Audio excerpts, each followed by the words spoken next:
Faz apenas 60 anos que o Papa Bento escreveu um livro chamado Introdução ao Cristianismo, que foi guardado em bibliotecas e lido por acadêmicos naquela época. 1968 foi o ano em que ele publicou este livro, e nesse mesmo ano foi editada a encíclica papal Humanae Vitae, que é provavelmente a encíclica mais comentada, menos lida e menos pregada de todos os tempos. Parece até que ela é um bicho estranho, escuro, peludo e meio assustador de ouvir, e é melhor deixá-lo de lado. Mas há também outros aniversários que são mais sombrios e mais de acordo com o nosso tema, que é Cultura Perdida, Cultura Recuperada. Em 1918 foi o fim oficial da Primeira Guerra Mundial, que marcou o fim de uma era, a morte de uma era e o nascimento da geração em que estamos agora, culturalmente falando. Tivemos o czar e sua família assassinados em 1918 na Rússia. Algum tempo atrás, Xi Jinping, o premier da China, celebrou o 200º aniversário de nascimento de Karl Marx, elogiando-o como o pensador mais significativo dos últimos 200 anos.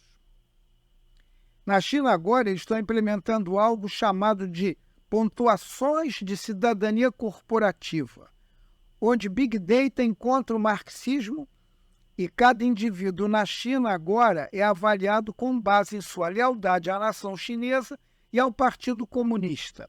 Dependendo dessa pontuação, ele pode não ter permissão para viajar tanto ou fazer transferências bancárias, entre outras coisas agradáveis, associadas a este aniversário de 200 anos.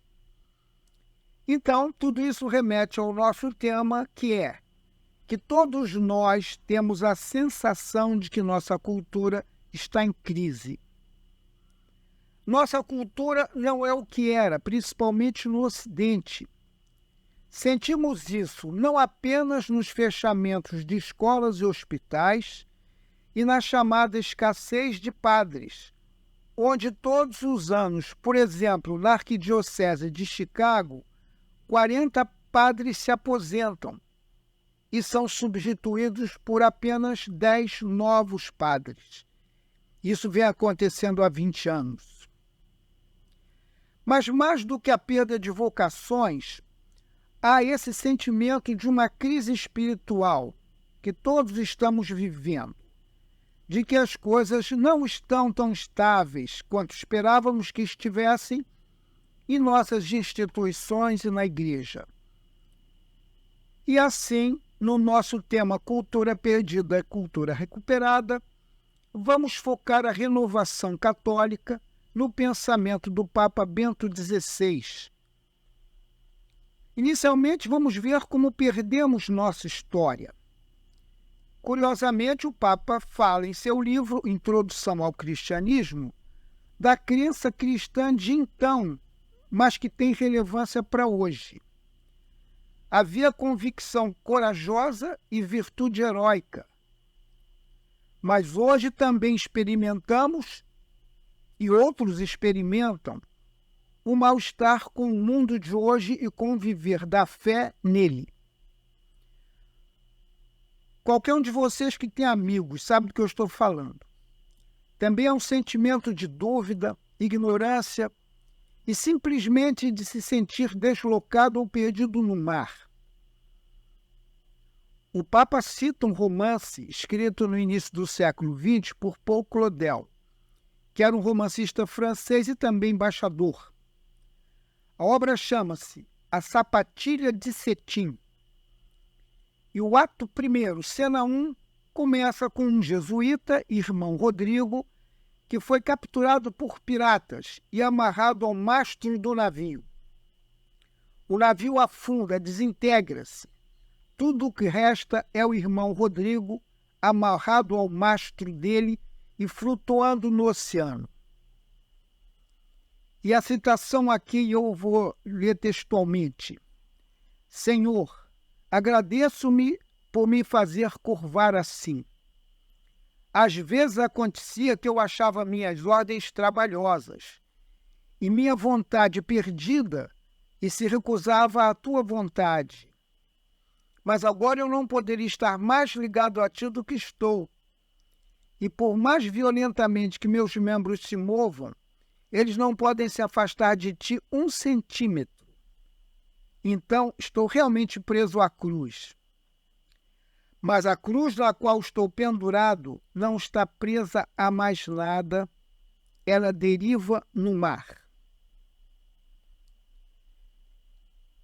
E neste romance ele elabora a vida espiritual do século XX, de nós que nos apegamos a Jesus e às vezes temos esse sentimento de escuridão, de abismo, de que estou me apegando a Jesus, mas sinto que ainda estou no mar.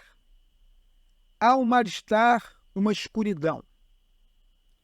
O Papa continua neste trabalho a falar sobre Santa Teresa de Lisieux, a pequena flor, que historicamente foi vista como esta santa maravilhosa e tocante do final do século XX na França. E esta santa adorável e admirável, que morreu jovem, parecia que, em certo sentido, caminhava 15 centímetros acima do chão. Falava de Deus totalmente integrado em sua vida. Não havia escuridão. Mas o que é interessante é que, em seus diários não editados, que a sua ordem suprimiu por décadas, temos esse trecho. Aspas. Estou sendo atacada pelas piores tentações de ateísmo. Tudo se tornou questionável, tudo é escuro. Fecha aspas. Parecia que apenas o vazio em certos momentos de sua vida era o que era mais real para ela.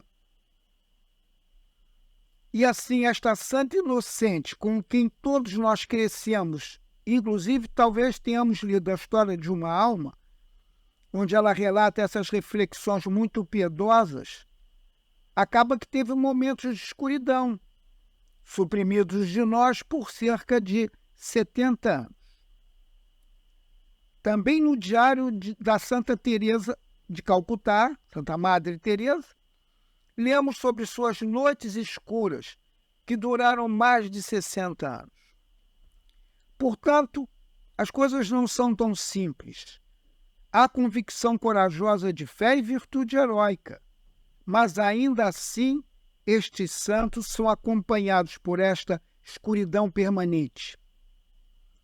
Este aspecto de tudo ou nada, de que certos filósofos falaram, como Søren Kierkegaard do século XIX, é o que existe na nossa cultura atual. Então a questão não é mais você é católico ou protestante. A questão é, você é cristão ou ateu? Parece que não há mais meio termo permitido. Você é uma instituição católica de caridade? Você quer oferecer serviços de adoção em alguns estados americanos? Por exemplo, na Califórnia ou em Massachusetts? Já não está autorizado a fazer isso, se não estiver disposto a reconhecer o casamento homossexual e pais adotivos. Você já não está no negócio da adoção como uma instituição católica. Há este ou isto ou aquilo que nos confronta. Portanto, a escolha é realmente muito clara. Eu poderia falar do declínio contínuo da assistência à missa no Ocidente e do aumento de pessoas que se registram como não afiliadas, sendo espirituais, não religiosas. Portanto, esse aspecto de tudo ou nada da nossa cultura está à nossa volta. Assim, o Papa continua sua reflexão. O desafio da crença hoje é realmente duplo. Papa Bento XVI sugere que o desafio da crença hoje tem duas vertentes. Por um lado, há o desafio da escuridão espiritual, que até os santos experimentam. Por outro, há o desafio do tudo ou nada, da nossa cultura atual, que não nos permite um meio termo entre a fé e o ateísmo. o Papa sugere que o caminho para superar estes desafios é através da fé humilde e da confiança em Deus. Ele também sugere que precisamos recuperar a nossa história e a nossa tradição, que nos podem ajudar a compreender melhor a nossa fé e a vivê-la de forma mais autêntica. Acreditamos em Deus, que é invisível aos nossos olhos, o que não quer dizer que não experimentemos Deus. É que Deus não é tangível e visível para nós da mesma forma que são as coisas da natureza, ou que a água é molhada ou que o sol é quente. Portanto, tudo que pensamos sobre Deus são em nossos conceitos. A nossa experiência na vida espiritual é sempre medida por algo criado. Nós não somos Deus. A crença vem a nós, como o Papa diz, no que ele chama de nas vestes do passado. Eventos sagrados, histórias, costumes, expressões do mundo antigo, do Antigo e do Novo Testamento. E somos convidados a aliar-nos a algo do passado e a reivindicá-lo como eternamente válido. Isso nos irrita hoje, isto é, como uma pedra na cultura. Nestas duas formas, somos convidados a acreditar em um Deus que não vemos e a ligar-nos a costumes, hábitos, a nossa liturgia ao latim, que tem mais de 2000 anos. Esta situação do desafio da crença hoje foi muito bem resumida por Kierkegaard, que mencionei anteriormente, que foi provavelmente o primeiro filósofo do existencialismo no século XIX. Ele escreveu uma obra de culto chamada Ou Isto ou Aquilo, onde a escolha era entre o cristianismo e o paganismo, que é o que ele estava trazendo à luz naquela época. E ele descreve a situação dos cristãos de então e uma história de um circo que está chegando a uma cidade. Os circos acampavam nas terras agrícolas fora da vila, onde podiam montar suas tendas, treinar tudo o que fariam, podiam pôr as jaulas para os animais selvagens, tudo ali fora da vila. Acidentalmente, um dos animais derruba uma lanterna. Isso inicia um incêndio. O fogo se espalha em direção à cidade. O chefe do circo pergunta a um dos palhaços, que está meio maquiado, com metade do rosto pintado e usando metade da sua roupa, se ele pode correr para a cidade e avisar que o fogo está chegando. O palhaço faz isso. Corre para a cidade, mas as pessoas pensam que é uma atração que está chegando, pensam que é entretenimento e ficam rindo dele pelo fato de metade do seu rosto estar pintado e ele estar meio vestido. Eles o ridicularizam e o fogo destrói a cidade. Ninguém veio ajudar. Para Kierkegaard, essa era a nossa situação e continua sendo a nossa. A escolha é o cristianismo puro e inalterado ou o paganismo. Não há meio termo, não há meio termo.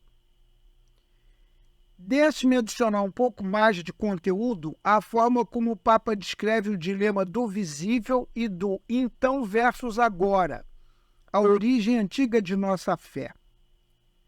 É o dilema do invisível versus o visível.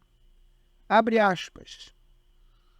Na Idade Média, a crença era um modo de vida pronto para eles, pelo qual a emocionante aventura, realmente significada pela palavra credo, em latim quer dizer eu acredito, estava pelo menos tão oculta quanto revelada.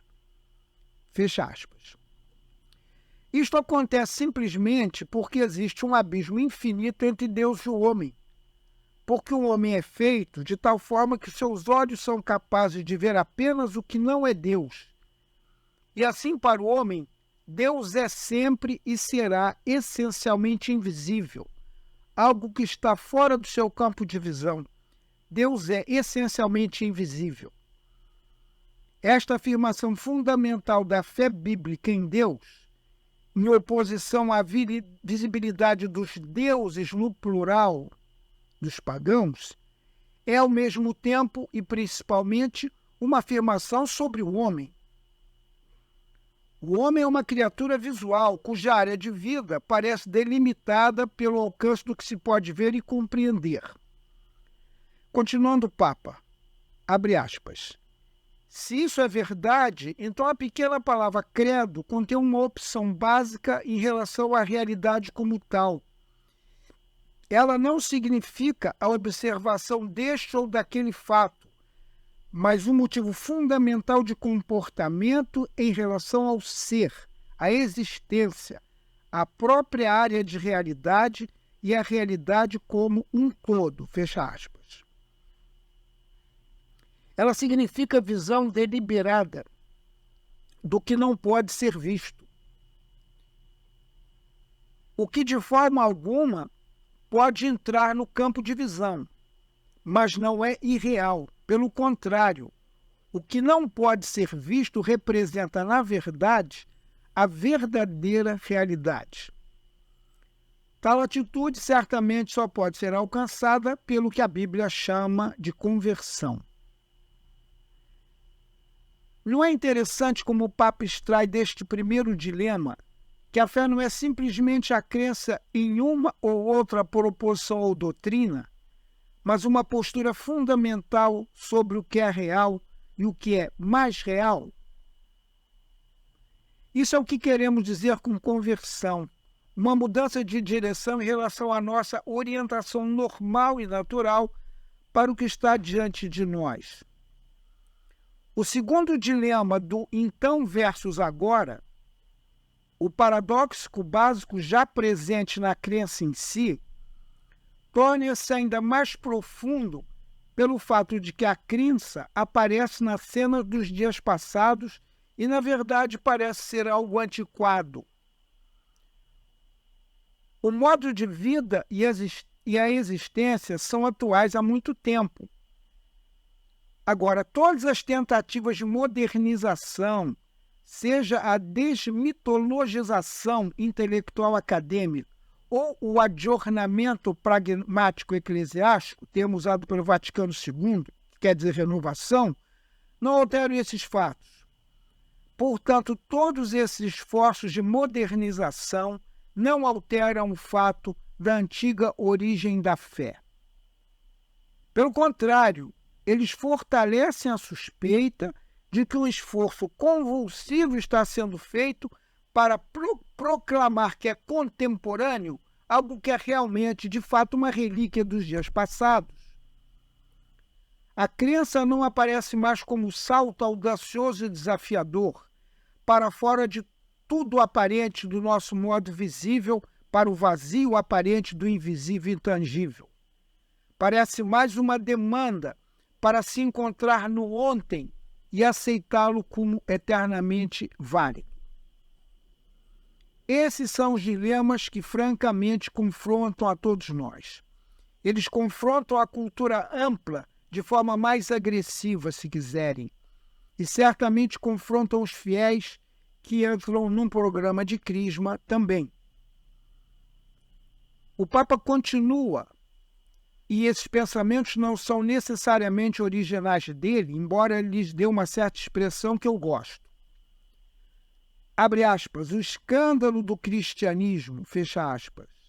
Talvez alguns de vocês tenham ouvido isso. O escândalo da cruz, o escândalo de Cristo na cruz. O escândalo do cristianismo intensifica esses dilemas. Como? Fazemos algumas afirmações bastante audaciosas como católicos e como os cristãos em geral, de que Deus assumiu uma natureza humana em um momento e lugar específicos e que isto seria definitivo para toda a história humana, todas as culturas e para todo o tempo. Essa é uma afirmação muito ousada. Penso que em todas as outras religiões há um pouco mais de cautela, mais espaço para permitir diversas interpretações. Outra afirmação é a de que ele é um mediador exclusivo de que toda a graça que chega ao mundo, seja ao hindu ou à pessoa que nunca ouviu falar de Jesus Cristo ou de Deus, flui através de Jesus Cristo da Igreja Católica. Isso é outro ponto muito ousado. E seria ultrajante e arrogante de nossa parte proclamá-lo, exceto pelo fato de que é verdade. E tendemos a não perceber isso se formos criados na fé. Essa afirmação de que Jesus é o mediador exclusivo entre Deus e os homens é ultrajante e um escândalo. O que eu quero dizer com isso é o seguinte: a crença cristã não se preocupa apenas com o eterno, que permaneceria completamente fora do mundo humano e no tempo. Pelo contrário, ela está muito mais preocupada com Deus na história, com Deus como homem, parecendo assim criar uma ponte entre o eterno e o temporal, entre o visível e o invisível, ao nos fazer encontrar Deus como homem, o eterno como temporal, como um de nós. Ele mesmo se conhece como revelação, alega ser a revelação, e de fato se baseia no fato de que introduziu, por assim dizer, o eterno em nosso mundo. Aspas. Ninguém jamais viu a Deus. O Filho unigênito que está no seio do Pai é quem o deu a conhecer. Fecha aspas. Evangelho de São João, capítulo 1, versículo 18. Deus para nós. Gostaria de mencionar que Jesus é a exegese do Pai. Jesus é o único momento na história do universo em que o mediador é igual ao que está sendo mediado. Todo o nosso conhecimento, todas as nossas experiências, todas as ciências naturais, tudo o que fazemos é sempre mediado por algo mais. Jesus Cristo é a única vez quando o infinitamente amoroso, verdadeiro Deus vivo, não traz interpretação, não traz intermediário além de sua natureza humana. Jesus Cristo é a interpretação do Pai. Jesus Cristo é Deus. Jesus Cristo é a gramática de Deus. Portanto, apenas desta vez, o particular expressa o amor infinito, a verdade infinita e a vida infinita. Isso é um escândalo para a mente moderna, que uma figura histórica faça isso, parecendo inclusive um tanto arrogante. Uma figura exclusivamente ligada à cultura do Oriente Médio e posteriormente ao Ocidente e a partes das terras missionárias no leste e no sul. Parece um pouco arrogante fazer essa afirmação, não é? Mas Jesus torna conhecido o que de outra forma seria desconhecido, como mencionei. O particular revelando o infinito é contrário à nossa sensibilidade moderna. Você já ouviu esses slogans, e eu também já ouvi, do tipo, sou espiritual, mas não religioso. Ou, a religião divide as pessoas, o espírito é que une. É tudo no fim o mesmo Deus. Esses são slogans que você ouve na cultura o tempo todo, na televisão, no cinema, existem para evitar que você pense, para evitar que você entre nas profundezas do que Jesus traz. Nesse momento, o Papa faz uma pergunta muito interessante. Jesus é demais? Até mesmo São João Paulo II fez essa pergunta. Jesus vai longe demais em seu amor por nós, assumindo uma natureza humana, vivendo, pregando, sofrendo, morrendo e ressuscitando? É demais. Não conseguimos lidar com isso. Ele é um obstáculo ao tornar-se tão vulnerável, não apenas em sua vida, mas na história, aparecendo em um momento e lugar específicos. Vou ler mais uma citação. Abre aspas. O salto que antes nos levava ao infinito parece ter sido reduzido a algo de escala humana. E agora só precisamos dar alguns passos, por assim dizer, até aquela pessoa na Galileia. E Deus mesmo vem a nosso encontro. Fecha aspas. As coisas são curiosamente ambivalentes. O que a princípio parece ser a revelação mais radical é ao mesmo tempo a causa da mais extrema obscuridade e ocultação. Aquilo que à primeira vista parece se aproximar muito Deus de nós, Jesus Cristo, de forma que possamos tocá-lo como ser humano, seguir os seus passos e medi-los precisamente, também se tornou, em um sentido muito profundo, a condição prévia para a morte de Deus. Isto coloca uma marca indelével no curso da história e no relacionamento humano com Deus.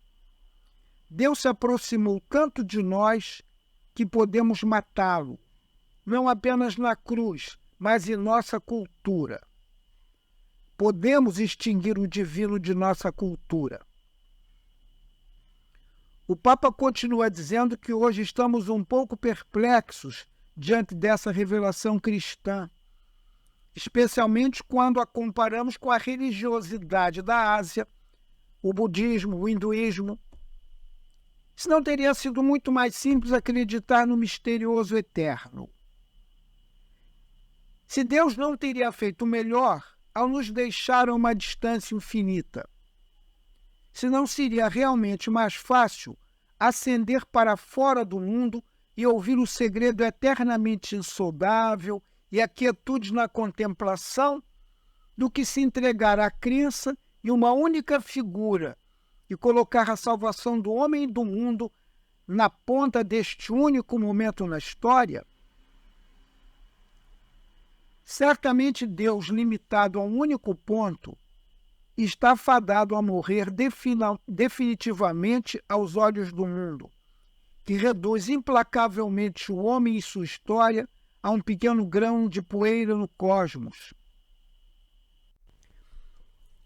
É importante refletir sobre a vulnerabilidade de Deus para conosco em Jesus Cristo e o fato de que isso é específico na história, como a mensagem, conteúdo e comunidade específicos.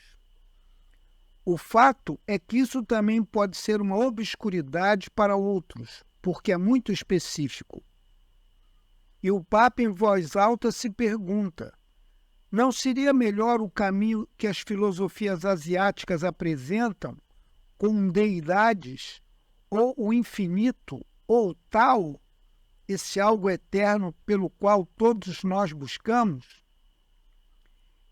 Isso é mais fácil, não é? Muito mais fácil do que um homem morrendo em uma cruz com sua difícil mensagem. Deus é misterioso. Onde ele está no mundo? Então eu leio algo como: se você quer ser meu discípulo, pegue sua cruz e me siga. E eu digo, bem, preciso colocar isso em contexto. Talvez não signifique exatamente o que parece significar diretamente para mim. Então jogamos um jogo. Deus, onde você está? Por que essa desgraça aconteceu comigo? Vamos agora para esse sentido de agnosticismo ou ateísmo em nossa cultura, o surgimento do novo ateísmo e a popularidade dos livros de Christopher Hitchens, Richard Dawkins e outros. De onde vem isso?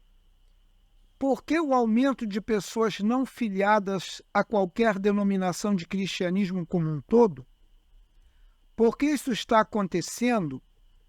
Por que a frequência à missa na Europa está abaixo de 10%? E um bom dia pode ser 8%. Se você já viajou para a Europa e entrou nas magníficas catedrais para a missa de domingo, verá mais pessoas percorrendo o perímetro como turistas, olhando para o tudo em volta. E olha lá os cristãos. E é você que está indo para a missa.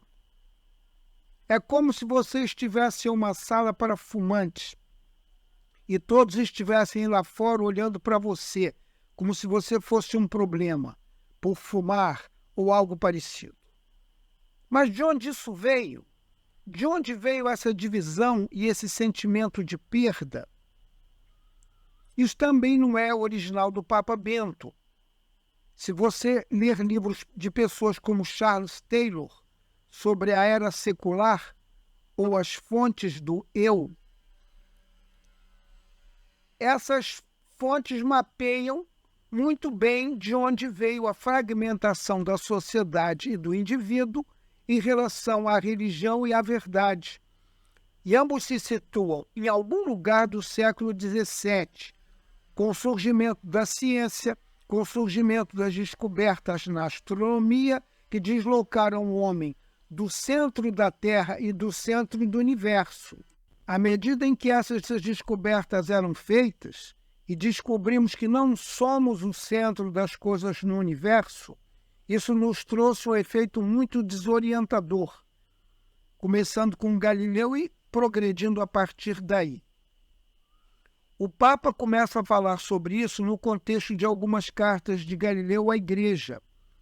E se você pensar sobre o que estava acontecendo na história da Europa na época, no século XVII, você verá que as longas batalhas conhecidas como as guerras da religião, na verdade eram guerras de estados-nação usando a religião. Havia os católicos franceses, em aliança com os protestantes, lutando contra Carlos V do Sacro Império Romano Germânico. Muitas vezes a história secular chama essas guerras de guerra de religião, de 1530 a 1680. Mas, repito, na verdade, eram guerras de Estado-nação. França, o que podemos chamar de Alemanha, o Sacro Império Romano, Espanha, Itália, os países do Norte, Dinamarca, Noruega, Suécia, todos lutando guerras sob o pretexto da religião. Mas, na realidade, era para garantir a supremacia do Estado-nação. O Papa fala sobre esses antagonismos e o que aconteceu a partir de, digamos, René Descartes, no início do século XVII. A vontade era de como desenvolver um programa filosófico para nos impedir de nos matarmos mutuamente. Será que podemos concordar com alguma coisa? Podemos todos conviver? Na era do Iluminismo, que realmente começou no século XVII e ganhou impulso no XVIII, tentou-se entender e definir as normas essenciais e a moralidade, dizendo que essas normas seriam válidas mesmo se Deus não existisse. Talvez não possamos concordar sobre Deus, mas poderemos concordar sobre a revelação. Na situação de antagonismos confessionais entre denominações, entre católicos, calvinistas e luteranos, talvez tivesse algum fundo.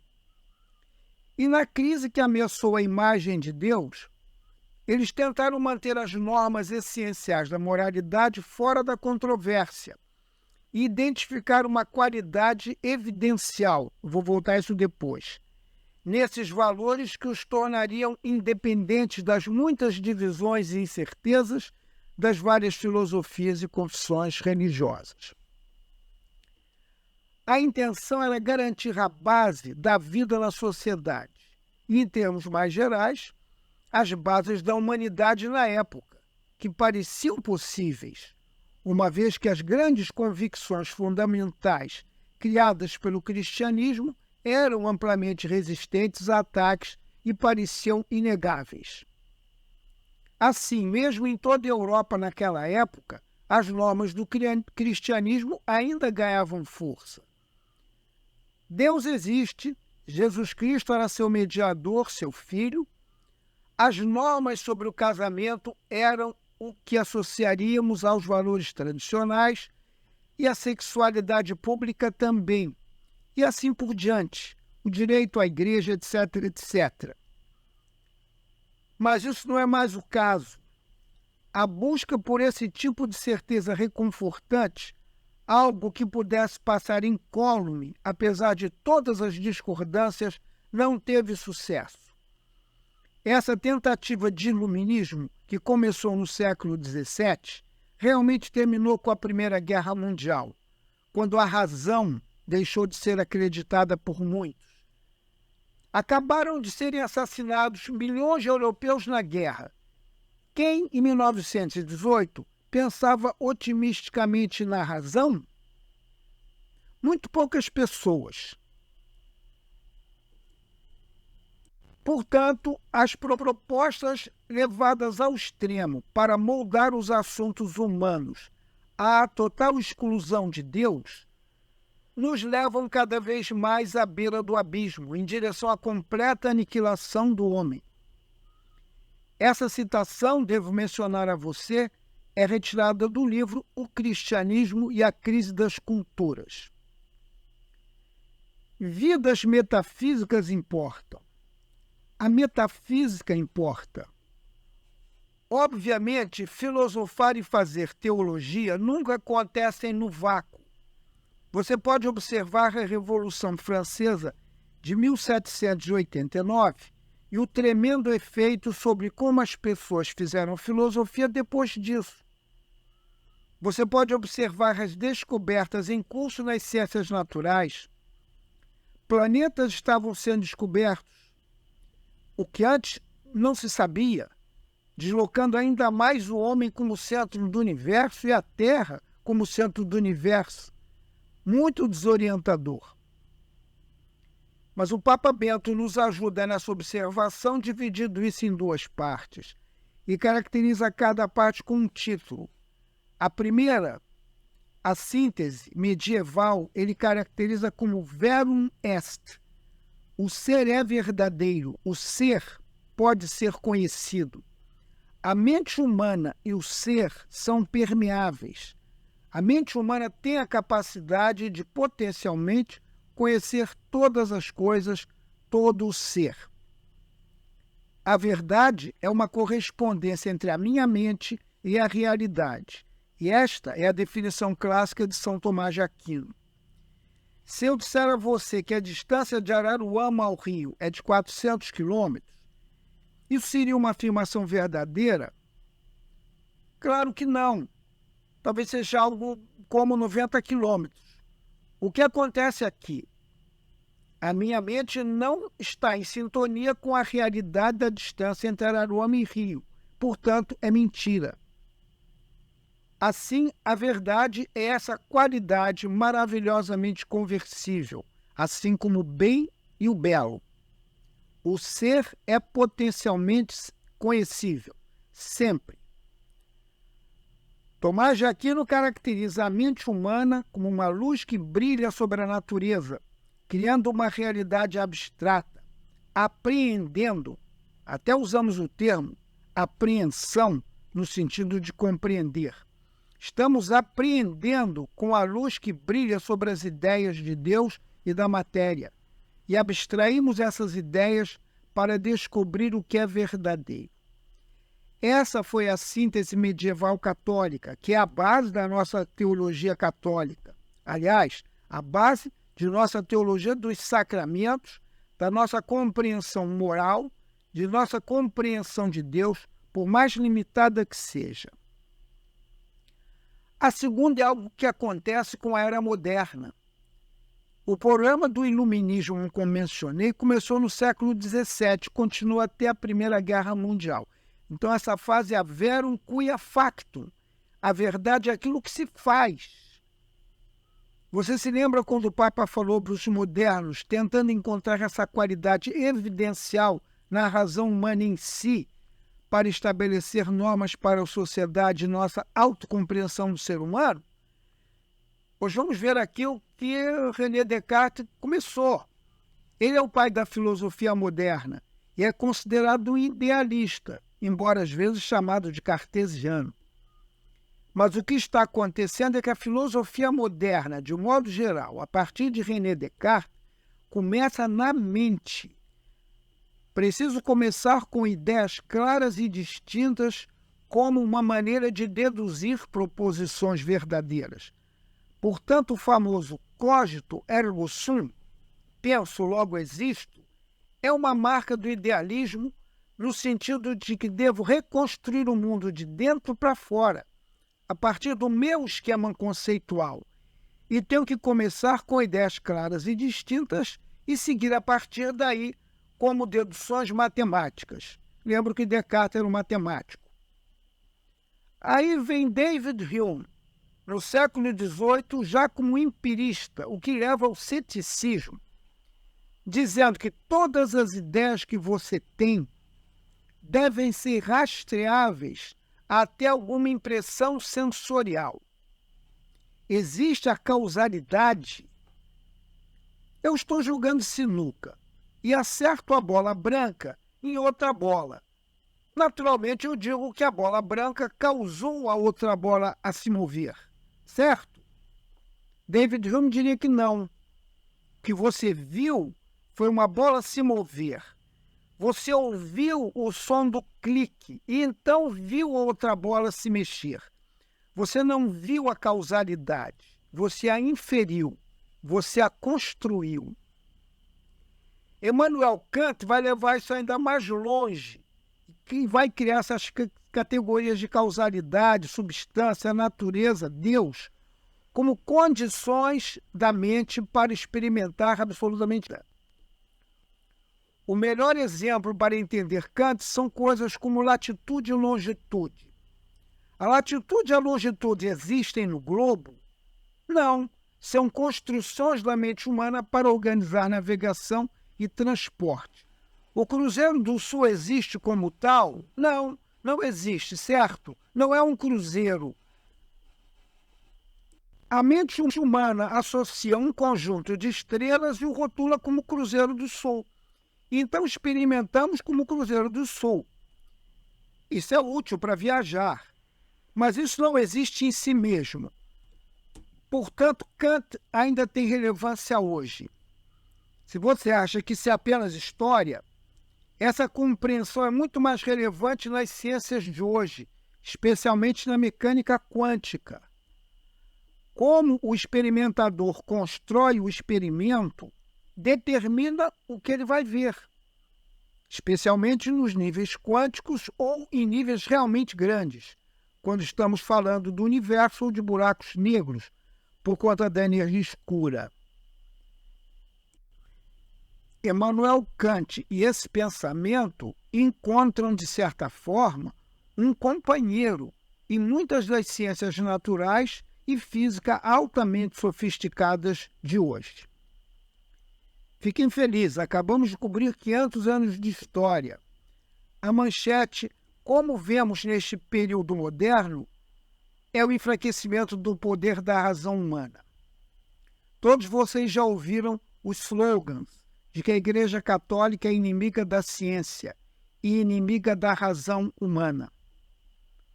De fato, a Igreja Católica é a única instituição no planeta que acredita que a mente humana, a parte da revelação, pode até argumentar para a existência de Deus. Ninguém mais acredita nisso ou pensa assim. Então, na verdade, de uma maneira interessante, a Igreja Católica é a única defensora das prerrogativas ou da dignidade da razão humana. Continuando, agora chegamos a algo mais contemporâneo com este elenco de personagens. Serei conciso com Hegel. Ele está basicamente dizendo, depois de Kant, por que as condições da subjetividade pelas quais podemos conhecer coisas como latitude e longitude são realmente subjetivas? Por que limitá-las à mente humana? Isso parece arbitrário. Portanto, Hegel é famoso por esse espírito absoluto na história, pelo qual ele trabalha através das correntes históricas, épocas de pensamento em si mesmo e suas categorias na história, quase em um sentido filosófico oriental, sobre o qual foram escritas muitas teses de doutorado sobre as conexões entre o budismo e Hegel. Quais são bons exemplos disso? Se você pensar bem, a razão com R maiúsculo, às vezes foi considerada por Hegel como Deus fazendo esclarecimentos ao longo da história. Vou dar alguns exemplos para esclarecer isso. Hegel, ao traçar a história da civilização humana, observa a diferença entre o mundo clássico grego e o romano, que estava centrado na cosmologia, centrado nos deuses, centrado na astronomia, comparando com o mundo antropológico que o cristianismo trouxe. Deus criou o homem e, de repente, o homem passou a ter dignidade e não era mais brinquedo dos deuses. Houve uma mudança paradigmática do mundo clássico centrado na cosmologia para uma maior clarificação centrada no antropológico da pessoa humana. Jesus Cristo é um exemplo desse espírito absoluto na história. Ele não é definitivo, mas é um exemplo. E assim Hegel desenvolveu todas as categorias filosóficas dessa maneira, do espírito absoluto trabalhando na história. Talvez você já tenha ouvido falar disso antes. Tese, antítese, síntese. O idealismo dialético.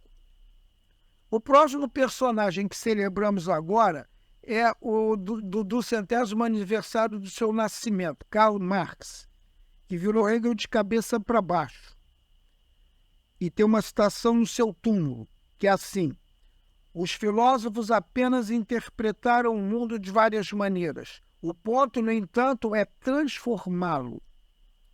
Karl Marx pegou o motor dialético de Hegel e o inseriu uma filosofia materialista e ateia da história da Revolução Comunista, em que a tese, antítese e síntese leva a uma forma mais pura de sociedade. Não precisamos mais dessas coisas relativas, como cristianismo, a existência de Deus. Eles são meios para um fim. O feudalismo, a aristocracia são meios para chegar ao capitalismo e ao capitalismo burguês. O capitalismo burguês é um meio para que o trabalhador sinta sua alienação em relação ao seu trabalho. Essa alienação é um meio para que o proletariado se levante, se liberte das correntes de seus mestres e forme um Estado comunista. Isso é a história com H maiúsculo, isso é o que os comunistas adoram. Lenin, antes de assumir o poder no início dos anos 1900, escreveu: o que fazer? Por que esperar? Por que esperar pela história? Vamos começar isso agora. Curiosamente, Alexander Solzhenitsyn escreveu uma obra chamada Cancer Ward, quer dizer, o pavilhão dos que têm câncer. Uma das razões pelas quais ele acreditava que o marxismo falhou foi porque não tinha uma teologia da morte. Esse romance Cancer Ward foi escrito na década de 50 e foi suprimido por um longo tempo. Ele narra as histórias de 4 ou 5 pacientes com câncer que estavam trocando histórias sobre como colaboraram com Stalin antes de sua morte. Alguns eram policiais, outros eram advogados nos tribunais, outros eram pagos para aplaudir e condenar falsamente um prisioneiro, outros deram falso testemunho em depoimento. E eles estavam se perguntando quem era mais culpado. E, finalmente, a figura que representa Solzhenitsyn diz: fomos doutrinados por décadas sobre as forças da história e o Estado comunista, mas todos morremos sozinhos.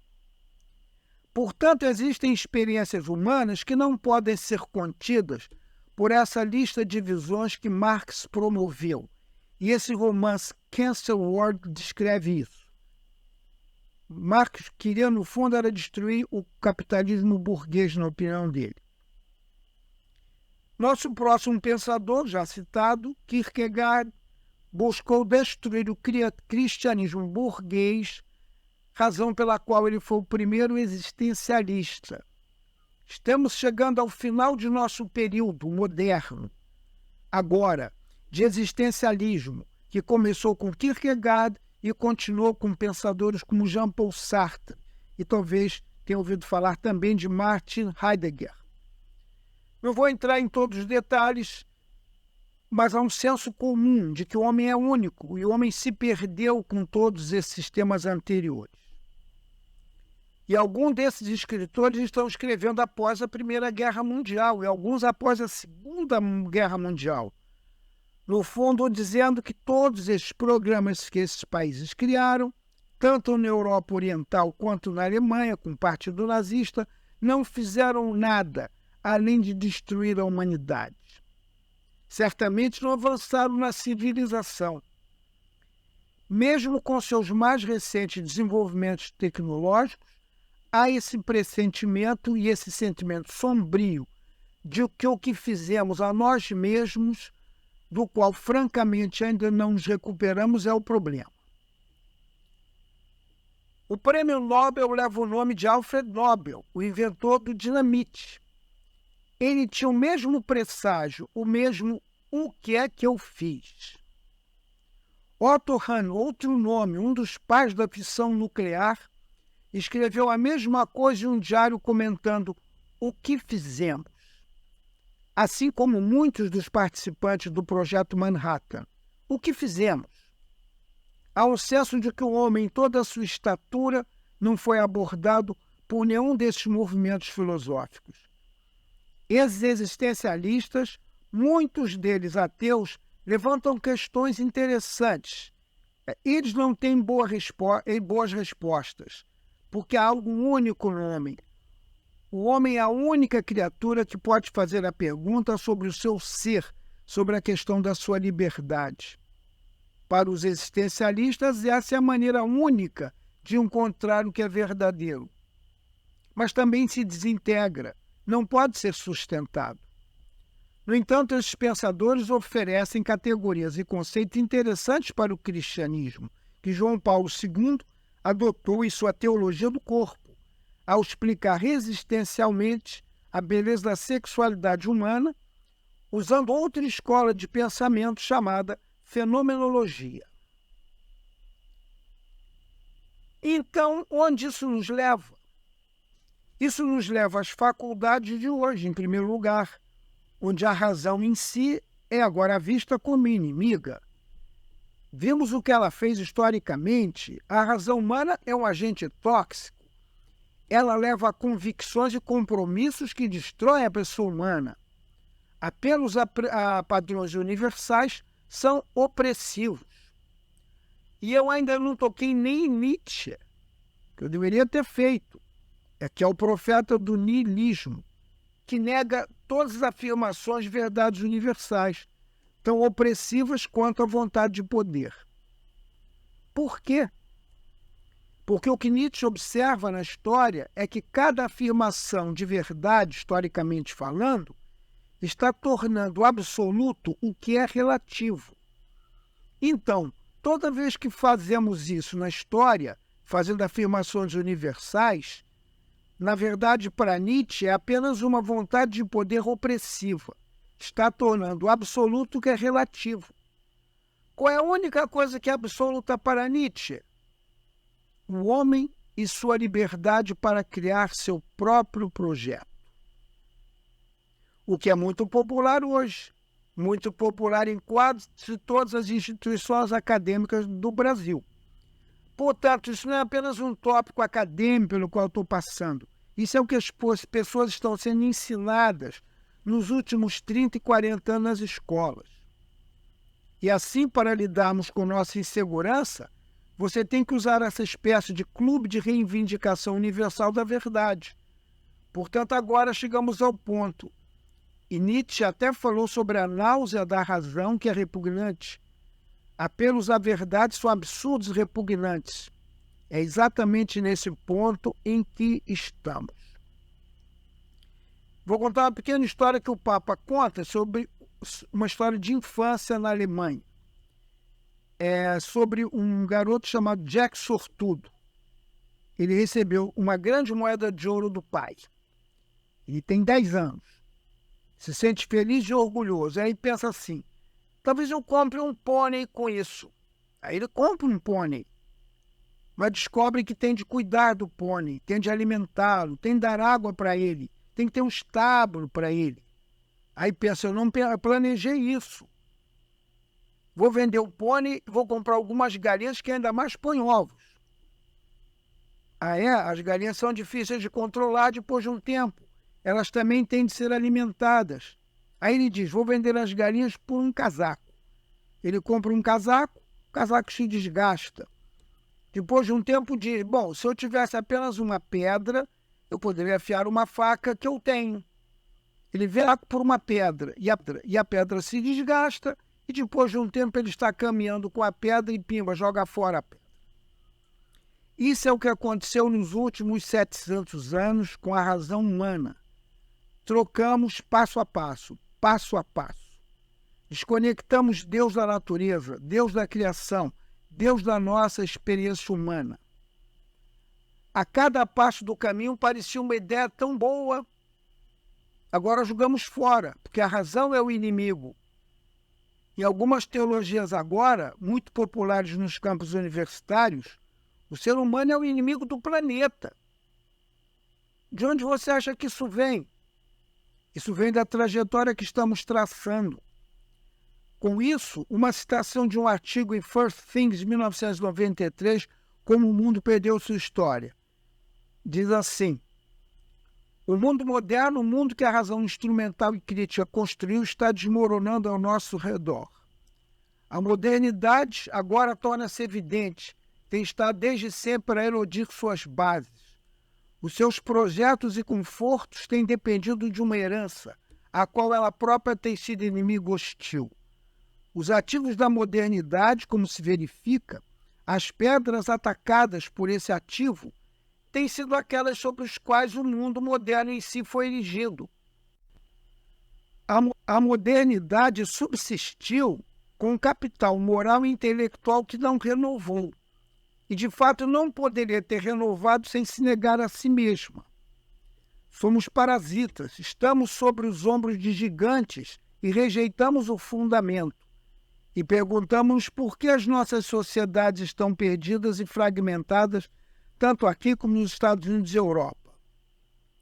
Apenas para concluir essa parte, ainda precisamos das histórias cristãs que a fé proporcionava.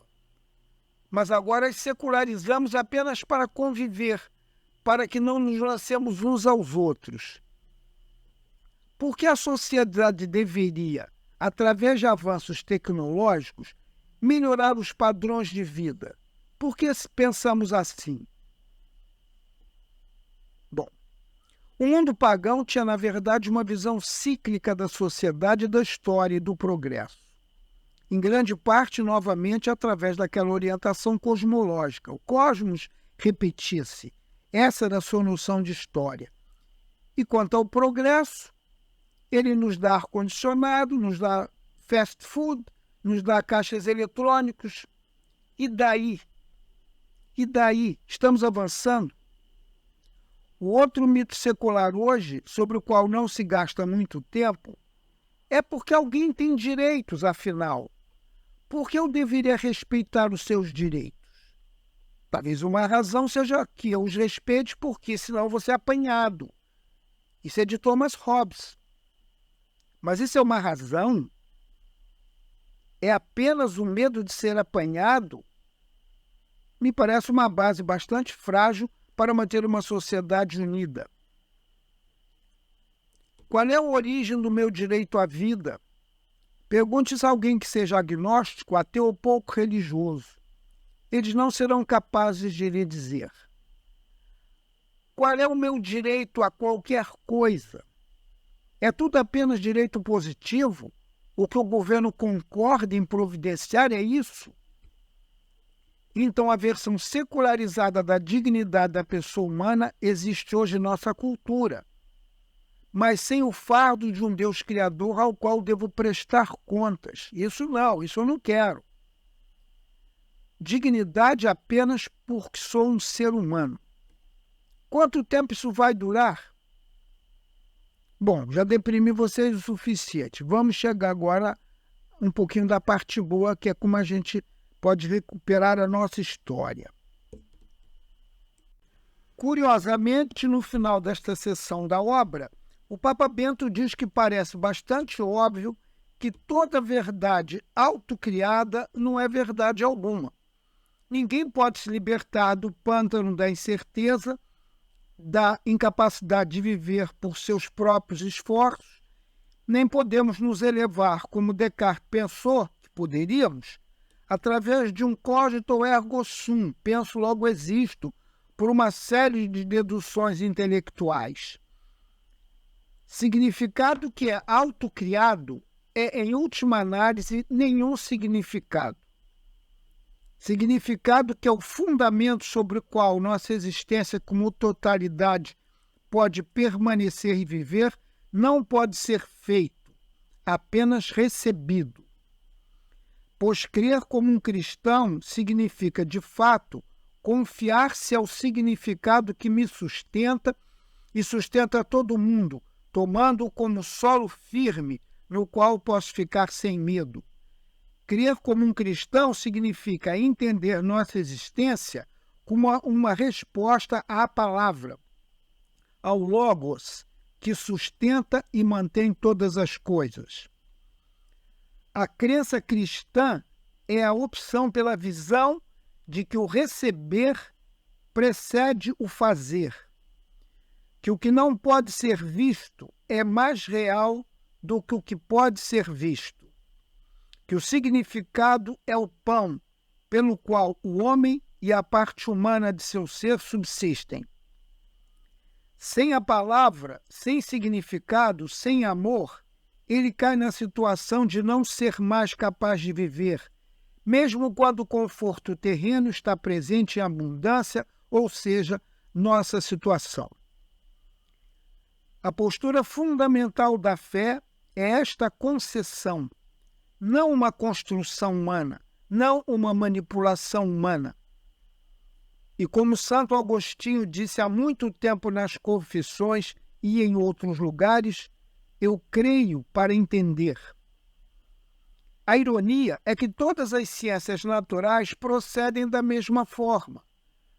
O que eu quero dizer é que nenhuma ciência demonstra o seu próprio ponto de partida.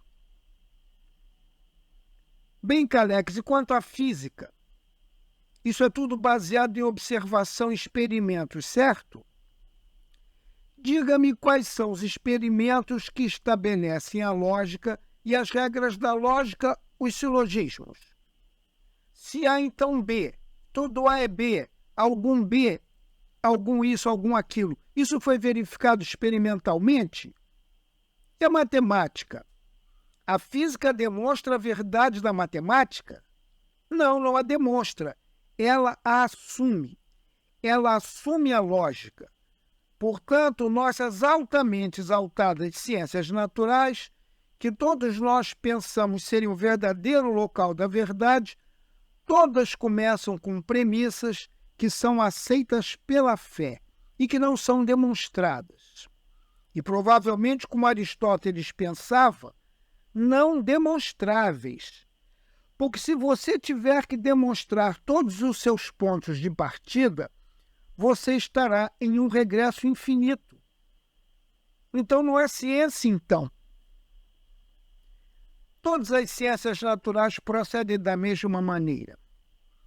O que é diferente na fé cristã é que sua fonte é Deus, é Jesus Cristo. O Papa Bento encerra esta sessão de uma maneira maravilhosa, trazendo-a de volta à nossa fé e crença hoje. Você realmente é Ele? Lembre-se da história no Evangelho de Lucas, quando São João Batista está agora na prisão. Ele envia mensageiros seus a Jesus e lhes diz: pergunte a essa pessoa de Nazaré, você é Ele? Você é aquele que devemos esperar? Você é o particular que vai revelar o infinito? A crença está em um quem, antes de um o quê. Você realmente é Ele?